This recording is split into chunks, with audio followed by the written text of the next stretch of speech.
Hey everybody, we're back, part 4. This is it, we promise. This section, I guess, is more so just kind of leading up to the actual wedding itself.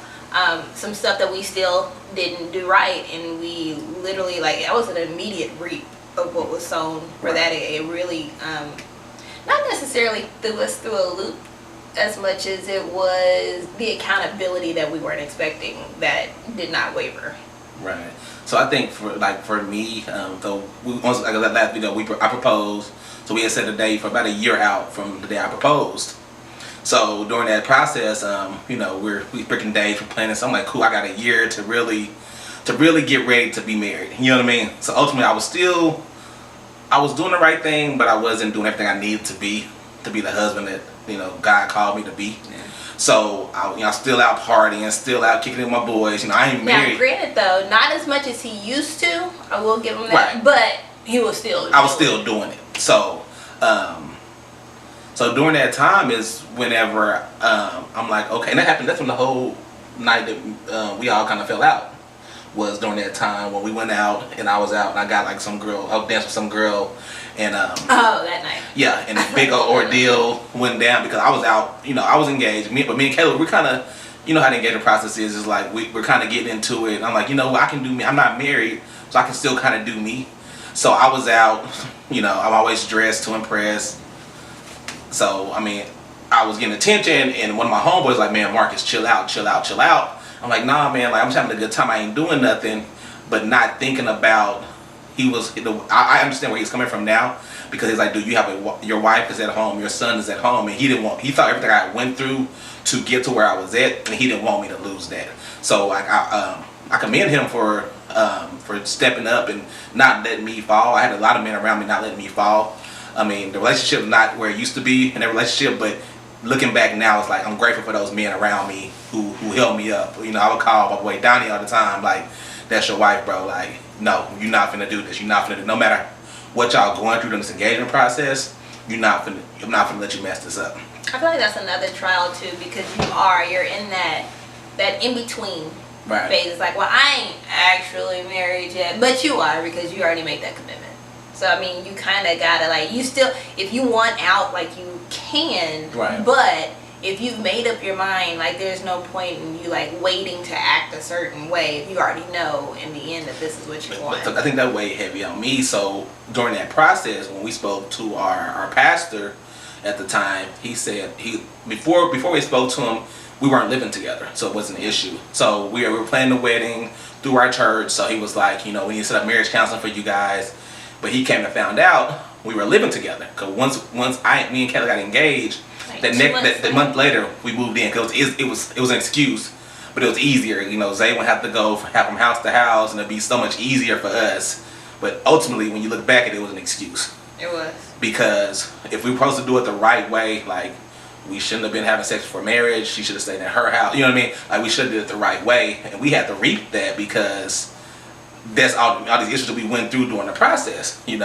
So I think they said we need to set a date for y'all to go to the courthouse and get married prior to your wedding in September. And I'm like, so they can do our counseling. So this is around March. And I was like, so hold up, you want me to get married and then you're gonna tell me how to keep my marriage? Right. Which we thought it was backwards. So we it kind of hurt us a little bit. We're like, I remember I cried. Cause we're like, you want us to get married, then you want to counsel us. That doesn't make any sense to us, But when you sit back and we were already technically acting as we were married, we were living together, acting as we were married. It made complete sense. So during that time, it was like, I remember they asked, so you want to get married next week? And Kayla asked me, it was in March, and I was like, next week? I was still like, no. They were like, we need to get this done, and I was like, no. I remember saying that to you. I was like, you're not about to tell me when I'm about to get married. Right. No, we're not about to do this. But even Caitlin, so when they said it to me, I was like, I knew I wasn't ready to be married, because it's still I think I still wanted answers for certain things. I still wanted to make sure she was really the right one. I knew she was the one for me. You're but sometimes, and I like to think things out. I need time to. I like to strategically set everything out in order, not just let's go get married tomorrow. I was like, oh, hold up, I don't know about that. So I think that for me, it was a real eye opener. So what we ended up doing was, I said, okay, babe, let's not. Okay, we need to get married before our wedding in September. So let's just do it on the day that I proposed, which was Father's Day 2015. So and today is actually Father's Day. So I proposed to you 3 years ago. But it fits Phil on the same day, but it don't. It's okay. Yeah. So we ended up, me and her, we went, went and got our marriage license, and we had a small ceremony for just me, her, and like our close friends and family, and it was the best thing I've ever done in my life, because you're not worried about the stress, all the pressure, and really no one knew we were getting married. Everyone knew our September date. No one knew we were going to get married beforehand, So it was just us, and it was just like, it was perfect, because you deal with, boys try to throw bachelor parties for you, and so I didn't have none of that before, and it was just before this one, yeah. But it was just so relaxing. It was so peaceful. We got married and we went downtown. We kind of walked around, and it was just like, dang, this is what life is gonna be like. And it was a beautiful thing. Like, honestly, had we not already told everybody about September, I would have been cool with we would have canceled everything. But we had planned this big party for a big wedding, for family coming in and stuff like that. They planned it for us. So during that time, so we started our counseling. So we got married. Things were great. We started our counseling, and it kind of, all gloves came off. Yeah, it got ugly, because during that time we were still acting as one or two. We weren't acting as one, and I think that's something that it's kind of hard to, you used to kind of having your guard up, because I know when it came to Kayla, like, I would kind of tell her, like, I make this much money, but I want to know how much money I really got. You know what I mean? It's kind of like that, because we were so used to that 50-50-ish. We were baby daddy for so long, and for us to just come as one, it's kind of like it took some time to get there. And not even just that. I mean, when we went through our counseling, the book that we used, which we've put this on some of our prior videos, it, like we said before, it made us confront and really answer those hard questions, like, well, almost the why are you the way you are, or why do you expect, like, Kayla, why do you expect him to do this, or Marcus, why do you expect, or whatever the case may be. But highly recommended, like, if they're not offering you counseling, don't do it. Like, do the counseling. It doesn't make you any less of a person. It's not there to change your mind. I think that's what a lot of people think, like, marriage counseling is there to, like, change your mind. It's not so much that as much as it is truly exposing not everything, but a large chunk of, what marriage really is and what has to go into it to make it work. The transparency that has to be there in order for you guys to flourish. I agree. So during that time, but the thing about us is that we were already married, but we're doing marriage counseling. So these issues are coming up. So that's why we said, if we did things right, all we had to do was move into separate homes, and we could have waited till our September date versus us just jumping and getting married without the material that we needed to effectively to be effective in our marriage. Yep. So during that time, it was like, okay, yeah, we arguing, we fighting, we don't agree on a lot of things, but we're already married. So it's like, we got to, ain't no we can do now. we gotta figure this thing out.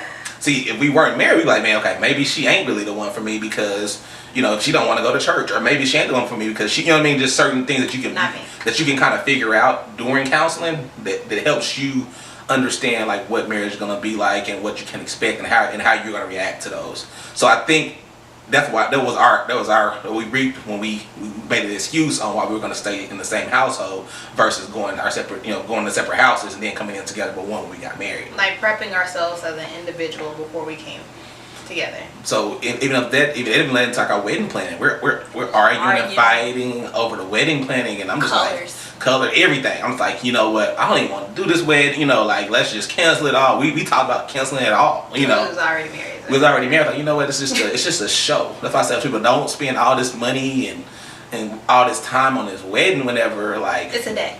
It's a day, and not even a whole day. But you got to spend the rest of your life with this person, and you're worried about one day out of however many days you guys are going to spend together. So I think it's more important to focus on the bigger picture than the one day. But now, granted, the one day is important because you are presenting yourself to your husband, all the rest of that. But don't get so caught up and wrapped up in it that you forget the meaning behind it. Honestly, I feel like had we not, and this is just me, had we not done what we did in June, I really would have been like so stressed out on that day. But I was like, we already married. Like, if y'all come late, you come late. If you miss it, you miss it. Right. If you it don't matter, because the people that we really needed to be there were there when we did it the first time. Right. So that kind of leads us to our honeymoon, and that was like one of the best times I ever had with her, because we had never been really away with just us, and I wasn't expecting it to be fun because that's the Chicago trip. Because like we normally we don't really agree on the same thing. You know, she likes theater and music. I like sports and I like to go party. You know what I mean? So we're like two completely different people. But we went to San Diego. I remember this day I'll never forget. It was like the first night we were there. We went outside and we're sitting in the hot tub on the rooftop and on the beach. And we were sitting there talking about our goals. And that's something that's very important for every relationship, whether you're married or whether you're just in a relationship. You need to set goals. So I was sitting there talking to her, like, babe, like I love where we're going with our marriage, but we need to get away. We need to be away from all this mess and confusion, and we need to go somewhere. So we made a 3 to 5 year plan. I said, within 3 to 5 years, I want to move to Dallas. And I was like, is that okay for you?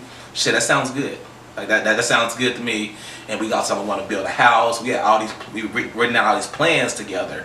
So you have to write them down. You can't just say them, you have to write them down so you can see them on a daily basis, so that you can continue to strive towards those goals. So literally we have the honeymoon, we have a good time, we get back, and not even 2 months later, I think a company reached out to me about a job in Chicago. And I was like, babe, I got a job offer in Chicago, you want to go? And I was like, babe, like I didn't know what to do, because I'm so used to her being right here. And like we've grown so much, like individually, and also our marriage has grown and blossomed. We're able to communicate like on a whole nother level. Even if we don't agree on something, we're still gonna communicate about it. And like I said before, like, yeah, we both get upset. Our marriage is far from perfect. But we made a covenant that we're gonna make this thing work through thick and through thin, and we fought through that. And I think it's hard. Marriage is hard.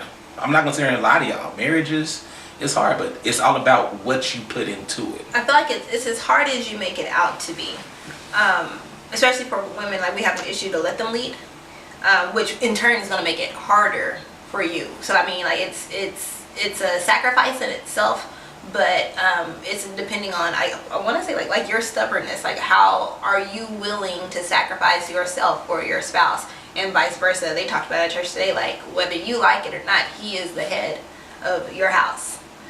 So if you would just submit and let him do him. Had I like really helped my grandma, like, no, Marcus, I don't want to move to Texas. We don't have anybody down there. Our family's not down there. Like, I don't even know where we would be. Honestly, I don't think I would make it. Honestly, because Zay held us together for so long, but it's only so much that your children can do. You got to do something on your own, because ultimately your kids are going to be gone. Then what are you going to do? Staring at a stranger. Right.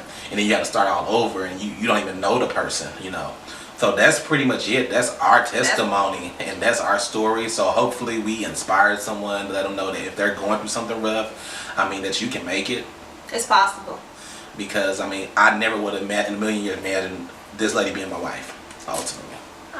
And I want to tell her that I love her so much, because she literally, between her and my son, they literally saved my life. Really saved my life. Ah, you're so sweet. But like you said, we hope that this has been inspiring or a help to somebody. Like I said, like it's possible, but you have to put God first. Remember your covenant. Remember that the vow that you made was not to your spouse, it was to God. Marriage isn't always happy. It's not meant to be. We marry for purpose. So just keep that in mind. If there's no purpose, then there really shouldn't be any marriage. Well, y'all, that's it. We'll have a new series coming up. Thanks for the love and support. Remember that this Saturday is the first ever meet and greet for Marriage Chronicles Top Golf Fort Worth. Be sure to go to the page, click, make sure you're going. If you have a Marriage Chronicles shirt, please wear it. So we're going to take a group picture. We're making a big thing, man. We're gonna make this thing take over, because marriage is a beautiful thing. A beautiful thing when done right. We good? I'm good. Have a great night, y'all. Peace. Peace.